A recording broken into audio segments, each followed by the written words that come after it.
नमः श्री सरस्वती नमः श्री गुरुयो नमो नमः। आहारे आमिननाथ बाळा परमज्ञानी वाचार साळा लिप्त कदा नवे सिमळा शुद्ध मुख कमळा मिरविसी। अशा प्रकारे असणारे मीननाथाचे गुण कोण मच्छिंद्रनाथ गात होते म्हणतात। तू कसा होतास? सकाळी उठला तरी तुझं तोंड कसं असायचं? शुद्ध असायचं। तुझ्या अंगाला कधी तू नखाला सुद्धा तुझ्या मळ लागू दिला नाही। एवढा गुणाचा तू माझा मुलगा होतास आणि मला सोडून गेला। अशा प्रकारचा तू ते विलाप करू लागले म्हणतात। आहा बारे चक्षु घाघ्रान कधी न पाहिले तुझे मळीन आज तुझे अंग विष्टावेष्टन कैस्या मंगल जावया।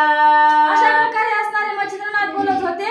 झोपेतून उठला तर तुझे डोळे कधीच चिपडलेले नसायचे, म्हणजे स्वच्छ राहायचे। मग आजच तुला अशा प्रकारची कोणती वेळ आली होती तुझी घडून? काळ आला होता तुझा जवळ म्हणून की काय तू तुझ्या विष्णेने तुझं अंग भरून घेतलं होतं। अशा प्रकारचे मच्छिंद्रनाथ बोलू लागले म्हणतात। बारे कधी मज वाचून न राहसी एकांतपण आजीचे दिनिशेनी मज सोडून कैसा परत गेलासी। अशा प्रकारे असणारे बोलत होते।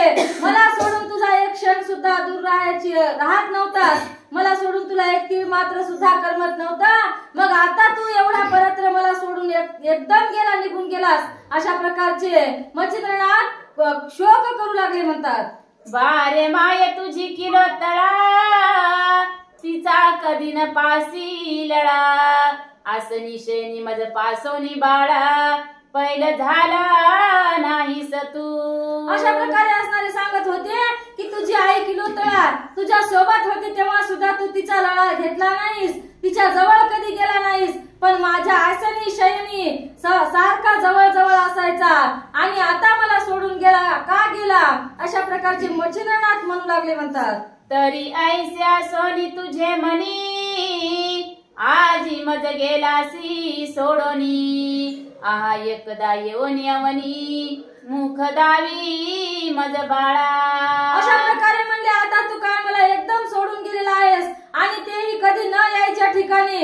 पण काय कर म्हणले तू एकदा तरी ये आणि तुझा मुखचंद्र मला दाखव आणि मग परत जा। अशा प्रकारचे मच्छिंद्रनाथ विलाप करू लागले। ऐसे म्हणून मच्छिंद्रनाथ हंबरडा गाई समान फोडीत आहा माझा मीननाथ कोणी दाखवा म्हणतसे। अशा प्रकारे असणारे बोलायचे आणि बोलून मोठमोठ्याने हंबरडा फोडायचे। जसं काही एखाद्या गायीचं वासरू चुकून रानामध्ये राहावं आणि ती गाय जशी हंबरडा फोडते म्हणतात त्या प्रकारचे हंबरडा फोडत होते असं सांगत आहे। भूमी लोळे अश्रुनयनी नेत्री ढाळीता न समाय पाणी वक्षस्थळादी पिटोनी अवनी दाखवी मने मीननाथ। अशा प्रकारे काय करत होते म्हणतात जमिनीवर अंग टाकायचे, आपली छाती बडवून रडायचे आणि म्हणायचे कोणीतरी जा आणि माझ्या मीननाथाला आणून मला दाखवा। अशा प्रकारची ते घोर गर्जना करत होते म्हणतात। ऐसे म्हणून आक्रदंत ते पाहून गोरक्षनाथ मनात मने अद्यापी भ्रांत गेली नाही श्री गुरुची। अशा प्रकारे असणारे एवढा विलाप करत होते, एवढे रडत होते। त्यांच्याकडे बघितल्याच्या नंतर गोरक्षनाथ मनामध्ये काय म्हणत होते? अजून माझे गुरुनाथ म्हणले विषयाच्याच भ्रांतीमध्ये आहेत, यांच्या मनातली विषयाची भ्रांत अजून गेलेली नाही आणि हे फक्त काय म्हणले अशा शाश्वतामध्येच पचत आहेत। अशा प्रकारचे गोरक्षनाथ मनामध्ये विचार करू लागले म्हणतात। मग पुढे गोरक्षनाथ होऊन म्हणे महाराजा का घेता ज्ञानपण कोण तुम्ही कोणाचा आनंदन करिता रुदन त्यासाठी। अशा प्रकारे असणारे आता काय झालं म्हणतात गोरक्षनाथाला राहवत नव्हतं। गोरक्षनाथ पुढे आले आणि मच्छिंद्रनाथाच्या हाताला धरून काय म्हणत होते? हे गुरुराज म्हणजे हे गुरु माऊली तुम्ही कोठून आलात आणि हा नंदन कोणाचा होता? हा काय होता? हा शाश्वत होता का? नव्हता ना। मग मग ह्याच्यासाठी काय एवढं रडतात? अशा प्रकारचे गुरुमाऊलीला आता शिष्य जाग विचारायला सुरुवात करत होते. म्हणतात, आहो पुरते मा पाहता कोण मेला, अशाश्वताचा भार हरला, शाश्वत अचळ आहे बोला, कदा काळी न मरे तो. अशा प्रकारे असणारे गोरक्षनाथ आता आपल्या गुरुला बोध करू लागले. म्हणतात, मेला कोण आणि जिवंत कोण आहे? अशाश्वत मेला म्हणले, पण शाश्वत जिवंत आहे. कारण मी फक्त त्याच्या कातड्याला मार दिला. कातडे मांस अस्तित्वाच्या काय केलेलं आहे? माणसांना भोजन दिलेलं आहे. मग त्याच्या आत्म्याला तर मारलेलं नाही ना, त्याचा आत्मा जिवंत आहे. फक्त काय मेला तर त्याचं कातडं मेलं. अशा प्रकारचे गोरक्षनाथ आपल्या गुरुला सांगू लागले. आहो तुमचा मीननाथ नामधारी असे त्यात, तो कदा न मरे योजिल्या घात, आहे शाश्वत महाराजा. गोरक्षनाथ काय सांगू लागले? म्हणले, मीननाथ तुमचा आहे, तुमच्या उदरामध्ये जन्माला आलेला आहे. तो काय साधा सुद्धा नाही. म्हणले, तुमच्या सारखाच तो सुद्धा काय आहे? अमर आहे. आणि अमर असणाऱ्यांना मरण नसते. मग तुम्ही का अशाश्वतासाठी एवढा शोक करत आहात? अशा प्रकारचे गोरक्षनाथ बोलू लागले. म्हणतात, तो कदा न मरे शस्त्र घातानी, त्यातेन जाळी कदा वनी, अनिळन शोषिना बुडवी प्राणी, शाश्वत चिन्ही नांदतसे. अशा प्रकारे म्हणजे मी त्याला गोट्यावर आपटलं, पाण्यात टाकलं तरी तो बुडणार नाही आणि मरणारही नाही. जरी मी त्याला अग्नीमध्ये टाकलं तरी अग्नी त्याला काय करणार नाही? त्याचं ग्रहण करणार नाही, त्याचा नाश करणार नाही. मग तुम्ही काय रडत आहात? अशा प्रकारचे प्रश्न आपल्या गुरुला गोरक्षनाथ विचारू लागले. म्हणतात, ऐसे बोलता गोरक्षक, परिकदाना सोडी शोक, आहा मीननाथ ऐसे मनोनी आक्रंदे. अशा प्रकारे असणारे कितीही गोरक्षनाथाने बोध केला, त्यांना कितीही दृष्टांत देऊन सांगितलं तरी मच्छिंद्रनाथ मानायला तयार नव्हते. म्हणतात, आहा गोरक्ष, आहा मीननाथा म्हणायचे आणि सतत रडत राहायचे. अशा प्रकारचं वर्तन मच्छिंद्रनाथाने चालूच ठेवलं होतं. म्हणतात, ऐशी आग्रहाचा अर्थ ते पाहुनिया गोरक्षनाथ, मग संजीवनी मंत्रा प्रत स्मरण करिता पै झाला. आता काय करावं लागेल? म्हणजे आता आपला प्रताप गुरुला दाखवावाच लागेल. याशिवाय काय आता गुरुदेव थांबणार नाहीत. मग त्याने काय केलेलं आहे? आपल्या भस्माच्या झोळीमध्ये हात घालून भस्माची मुठी काढली आणि आता संजीवनी या मंत्राचा आता जप करायला सुरुवात केलेली आहे. म्हणतात, करी कवळोनी भस्मची मुठी, संजीवनी मंत्र जपे ओठी, त्वचे प्रती सोडिता झाला मुष्टी, मीननाथ उठला. अशा प्रकारे असणारे भस्माची मुठी घेतली हातामध्ये आणि त्याच्यावर मंत्र संजीवनीचा पाठ केला आणि ती भस्माची मुठी लगेच म्हणले त्या मीननाथाच्या जे कातड्या वाळत घातलेलं होतं त्या कातड्यावर फेकली. जसं झोपेतून बाळ उठून बसते तशा प्रकारचे मीननाथ आता त्यांच्या समोर उठून बसलेले आहेत. म्हणतात, उठताची मीननाथ मच्छिंद्राचे गळा पडत, मच्छिंद्र पाहून हृदयात परम मोहे धरितसे. अशा प्रकारे असणारे म्हणले ते बाळ ताडकन उठून बसलं आणि आपल्या बापाच्या गळ्याला मिठी मारून बघत होतं. त्याबरोबर मच्छिंद्रनाथाने त्याच्याकडे पाहिलं आणि मच्छिंद्रनाथाला खूप समाधान वाटलेलं आहे. म्हणतात, चुंबन घेऊन म्हणे बाळा, कोठे गेला होतास खेळा, मज टाकून विनयस्थळा, गमन केले होते की या.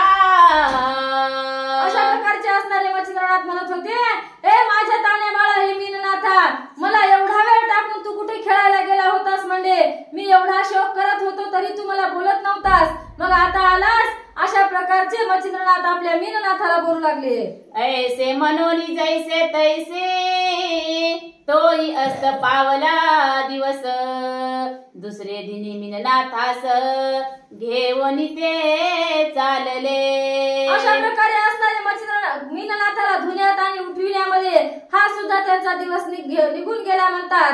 आणि दुसऱ्या दिवशी उठून आता मीननाथाला घेऊन आता ते दुसऱ्या ठिकाणी जायला निघालेले आहेत असं सांगत आहे. मार्गी चालता त्रिवर्ग जाण, गोरक्ष करिता झाला बोलणे. हे महाराजा मचिंद्र नंदन, चित्त द्यावी मम बोला. अशा प्रकारे असणारे आता गोरक्षनाथाने आपल्या गुरुला बोलायला सुरुवात केलेली आहे. हे गुरुनाथ म्हणले, मला काही तुम्हाला प्रश्न विचारावेसे वाटतात, माझ्या मनामध्ये काही शंका येत आहेत. काय करा, तुम्ही माझ्या प्रश्नाचं नीट उत्तर द्या. अशा प्रकारचे गोरक्षनाथ आपल्या गुरुला सांगू लागले म्हणतात. तुमचा प्रताप पाहता अवनी, निर्जीवा जीववाल वाटे मनी. ऐसे असोनी सुता लागोनी, रुदन केले हे काय. आता गोरक्षनाथाने काय प्रश्न विचारला आहे काय म्हणतात. हे गुरुनाथ म्हणले, तुम्ही काय करसाल, निर्जीव दगडाला सुद्धा सजीव करण्याचं सामर्थ्य तुमच्यामध्ये आहे. मग हा मीननाथ तर सजीवच होता आणि हा कसा मरेल हे कसं तुम्हाला कळलं नाही. मग त्याच्यासाठी तुम्ही एवढा शोक का करत होता असा प्रश्न गोरक्षनाथ आपल्या गुरुला विचारू लागले. तरी हे रुदन करावया कारण, काय होते बोला वचन.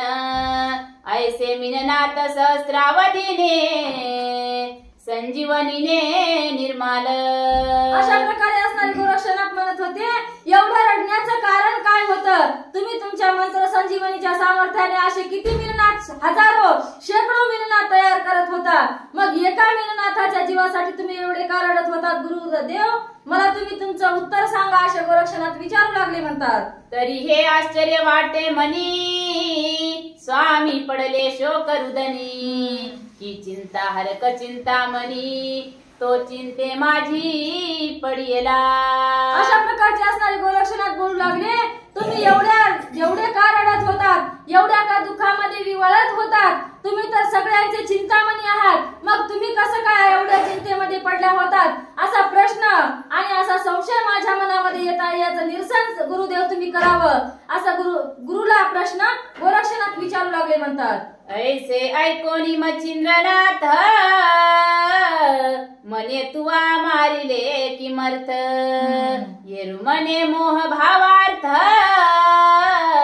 तो पाहावया तुमचा.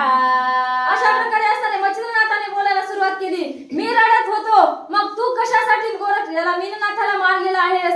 गोरक्षनाथ म्हणत होते, मला तुमचा भावार्थ पाहायचा होता, तुमच्या मनातला भाव बघायचा होता, म्हणून मी मीननाथाला मारलेला आहे असं सांगू लागले म्हणतात. तुम्ही वैराग्यशील मनविता, तरी माया लंगुनी भावे परता. आशा मनशा तृष्णा ममता, लिप्त नसावी शरीराते. तुम्ही कसे आहात म्हणले, तुम्ही नाथपंथी आहात. तुम्हाला ही माया, हा मोह, हा संसार विषय हे तुमच्या जवळ काहीच येऊ नाही. तुम्ही कसं यांच्यामध्ये लिप्त न राहता यांच्यापासून अलिप्त व्हावं अशा प्रकारचं माझं म्हणणं आहे असे गुरुदेवांना गोरक्षनाथ म्हणू लागले. ऐशा परीक्षा भावनेसी, म्या मारिले मीननाथासी. परिप्राज्ञिक तुम्ही सर्वज्ञ राशी, रुदन कासया केले जी. अशा प्रकारे असणारे तुम्ही काय झाला होता, स्त्री राज्यामध्ये गुरफटला होतात, तिथून मी काढलं. पण इथं किती तुमची विरक्त गती तुमच्याकडे आहे हे मला पाहायचं होतं. पण तुम्ही या अशाश्वत गोष्टीसाठी एवढे रडावं का अशा प्रकारचे गुरुंना गोरक्षनाथ म्हणू लागले. ये रुमने वसायक, तू शिष्य माझा ससियक. तरी म्याही परीक्षेचे कौतुक, तुझे बाळा पाहिले असे. अशा प्रकारे आता मच्छिंद्रनाथ सांगतात, तू माझी जशी परीक्षा बघितली का, तू सुद्धा माझा शिष्य आहेस. तू कितपत खरा ठरतोस तुझ्या परीक्षेमध्ये, म्हणून मलाही हे बघायचं होतं. म्हणून मी काय केलं, एवढा रडण्याचा सोंग तुझ्या परीक्षेसाठी केलेला आहे असं सांगू लागले. बारे आशा तृष्णा मनीषा कामना, काम क्रोध मद मत्सर वासना. हे मोह मांडोसी माया सदना, नांदनुकी करितात. तरी तुझे ठाई माया लेश, आहे की नाही महापुरुष हे पाहवया रुदनास आरंभिले म्या पाडसा. अशा प्रकारे असणारे मच्छिंद्रनाथ म्हणू लागले तुझ्या चित्तामध्ये गुरुविषयी भाव किती आहे आणि ही वासना किती आहे हे सुद्धा मला पाहायचं होतं. म्हणून हे रडणं हा शोक हा काय तुझ्या परीक्षेसाठी मी मांडला होता असे गोरक्षाला मच्छिंद्रनाथ म्हणू लागले. आम्ही अलक्ष रूपी पाहणे आणि विज्ञान ज्ञानाने विवरणे याच कौतुके जाणपणे पाहिले म्या पाडसा. अशा प्रकारे असणारे आपण कोणत्या वासनेनं पाहायचं अलक्ष वासनेनं पाहायचं आणि आपण फक्त योग आचरायचा अशा प्रकारचा आपला पंथ आहे. म्हणून मला वाटलं तू सुद्धा या मायेमध्ये गुरफटलास की काय म्हणून मला ही शंका दूर करायची होती म्हणून मी ही माया रचली अशा प्रकारचे मच्छिंद्रनाथ गोरक्षनाथाला सांगू लागले. बारे शाश्वता शाश्वत तुझ कळले की नाही होते या भ्रांतीत तयाची परीक्षा रुदन निमित्त तुझी घेतली पाडसा. आणि दुसरी एक गोष्ट शाश्वत अशाश्वत कोणताचा नाश होतो आणि कोणता नाश रहित आहे हे सुद्धा तुला कळलंय की नाही हेही मला पाहायचं होतं म्हणून हा एवढा शोक मांडला होता असं म्हणू लागले. आता बारे तुझे वयसपण समूळ आजी झाले हरण पया तो याचे निकारण हंस पुरुष मिरविशी. अशा प्रकारे असणारे मंडळी माझ्या या शंकेचं सगळं काय झालेलं आहे निरसन झालेलं आहे. ज्या प्रकारे हा राजहंस कसा पाण्यामधलं दूध शोषून घेतो तशा प्रकारे तुला सुद्धा काय कळालेलं आहे शाश्वत आणि अशाश्वत हे सगळं कळालेलं आहे. या शंकेचं माझ्या निरसन आज झालेलं आहे. अशा प्रकारचे गुरु शिष्यांचं बोलणं आणि संवाद चालू होता म्हणतात. ऐसे बोलता गुरुनाथ गोरक्ष चरणी माथा ठेवित म्हणे महाराजा तुम्ही सनाथ या देहासी पै केले. अशा प्रकारे असणारे असं बोलल्याच्या नंतर गोरक्षनाथाला काय झालेलं आहे म्हणजे त्यांचं मन भरून आलेलं आहे आणि आपल्या गुरुच्या चरणावरती मस्तक ठेवून म्हणतात की हे गुरुनाथ हे सगळं सनातपण ती सगळी परीक्षेचे हे उत्तर देणं हे काय झालेलं आहे माझ्यामुळे हे काहीच झालेलं नाही केवळ हा तुमचा काय आहे कृपा आशीर्वाद आहे असं काय गुरुंना मोठेपण आपण गोरक्षनाथ देऊ लागले म्हणतात. ऐसे बोलवणी वाग उत्तर पुन्हा गमती मार्गा पर मुक्कामी ज्ञान विचार गुरु शिष्य करिता ती. अशा प्रकारे असणारे म्हणले चलत चलत असे बोलणे झाले आणि चालल्याच्या नंतर पुन्हा आपला मार्ग धरलेला आहे. गावोगाव मुक्काम करत होते आणि पुढचा मार्गक्रमण करीत होते असं सांगत आहे. असो या परिकरिता गमन पुढे कथा येईल वर्तुन नरहरिवंशी धुंडी नंदन श्रोते याती सांगेल तरी पुढील अध्यायी कथा राशी पुण्य पर्वत पाप नाशी श्रोते स्वीकारुणी मानसी अवधानिया बैसावे तरी नरहरिवंशी धुंडी सुता तुमचा आहे शरणागत मालू नाम ठेविले सत्य तो कथा सांगेल तुम्हासी स्वस्ती श्री भक्ती कथा सार समंत गोरक्ष काव्य किमयागार सदा परिसोत भाविक चतुर द्वाविशतिमध्याय गोड. अध्याय 22 ओव्या 200 श्री कृष्ण